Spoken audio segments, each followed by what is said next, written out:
Assalamualaikum warahmatullahi wabarakatuh.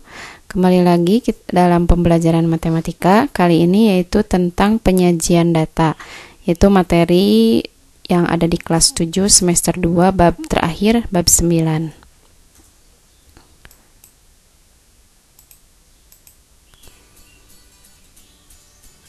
Nah, sebelum kita belajar tentang cara menyajikan data, kita harus tahu dulu istilah-istilahnya.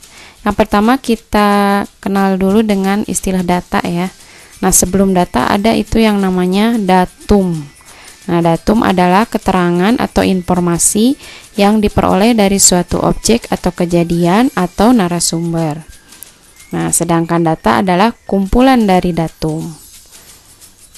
Jadi, kalau data lebih banyak ya. Kalau datum itu hanya satu keterangan, kalau data itu lebih dari satu. Nah, kemudian kita belajar lagi tentang macam-macam data. Macam-macam data itu ada dua, ada data primer dan ada data sekunder. Nah, data primer yaitu data yang diperoleh secara langsung dari sumbernya. Ya, contohnya misalkan data banyak anggota keluarga, data mata pelajaran yang disukai, tinggi badan, dan lain-lain. Sedangkan data sekunder yaitu data yang diperoleh secara tidak langsung atau diperoleh dari pihak lain.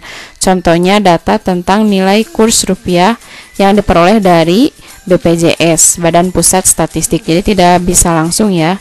Jadi kita peroleh dari pihak lain, yaitu dalam hal ini BPJS. Atau juga data banyaknya siswa SMP dalam satu kota atau kabupaten. Nah, ini kita peroleh datanya dari Dinas Pendidikan. Nah, itulah pengertian datum, data, dan macam-macam data. Selanjutnya, cara mengumpulkan data. Ada 3 cara ya. Yang pertama wawancara atau interview, yang kedua kuesioner atau angket, dan yang ketiga observasi atau pengamatan. Kita bahas satu-satu. Wawancara dulu. Nah, wawancara itu yaitu cara mengumpulkan datanya dengan mengajukan pertanyaan secara langsung kepada narasumber. Contohnya data tentang keadaan dan kondisi satu keluarga yang tinggal di daerah perkotaan yang sangat padat dan satu keluarga yang tinggal di daerah pedesaan. Maka kalian dapat mendatangi kedua keluarga tersebut dan melakukan wawancara langsung kepada anggota keluarga di masing-masing daerah tersebut. Itu wawancara. Yang kedua, kuesioner atau angket, yaitu cara mengumpulkan data dengan mengirim daftar pertanyaan kepada narasumber. Contohnya, untuk mengumpulkan data tentang acara televisi yang disukai dan yang tidak disukai pada jam tertentu oleh masyarakat di wilayah RT 5, kalian dapat membuat angket yang berisi pertanyaan-pertanyaan yang berkaitan dengan acara televisi yang disukai dan yang tidak disukai pada jam tertentu.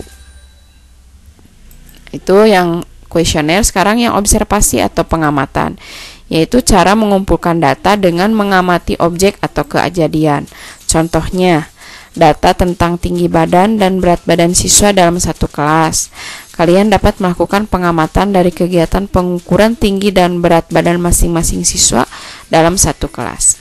Nah, itulah cara mengumpulkan data dengan 3 cara. Yang pertama wawancara, kuesioner, dan observasi. Kita lanjutkan sekarang cara menyajikannya. Cara menyajikan data itu ada 2, bisa dengan tabel dan bisa dengan diagram. Nah, dengan tabel juga ada macamnya, yaitu tabel baris dan kolom, tabel kontingensi, dan tabel distribusi frekuensi. Sedangkan dengan diagram itu juga ada 3 macam, diagram batang, diagram garis, dan diagram lingkaran. Kita bahas satu-satu ya. Yang pertama dengan tabel dulu. Tabel baris dan kolom ini digunakan untuk data yang terdiri dari beberapa baris dan satu kolom. Contohnya ini ada data tentang penjualan mobil perusahaan X periode tahun 2010 sampai 2015. Di sini ada 2 kolomnya. Kemudian yang ini baris 2011, 2012, 2013, 2014, dan 2015. Nah, ini contoh tabel baris dan kolom. Yang kedua, itu tabel kontingensi. Nah, ini untuk lebih dari 1 kolom ya. Sini ada 3 kolomnya, kemudian barisnya juga banyak. Misalkan di sini kelas 7A, jenis kelaminnya pria 13, jenis kelamin wanita 17 orang. Nah, gitu. Sekarang yang ketiga, tabel distribusi frekuensi. Tabel ini digunakan untuk data yang dibagi menjadi beberapa kelompok. Nah, contoh ini ada tentang nilai ulangan siswa kelas 7B. Nilainya ini dikelompokkan dari 51 sampai 60 ada 5 orang. 61 sampai 70 ada 8 orang, dan seterusnya. Nah, itu tabel dengan distribusi frekuensi. Nah, untuk selanjutnya nanti kita akan belajar cara menyajikan data dengan diagram. Sekian untuk pembelajaran kali ini. Assalamualaikum warahmatullahi wabarakatuh.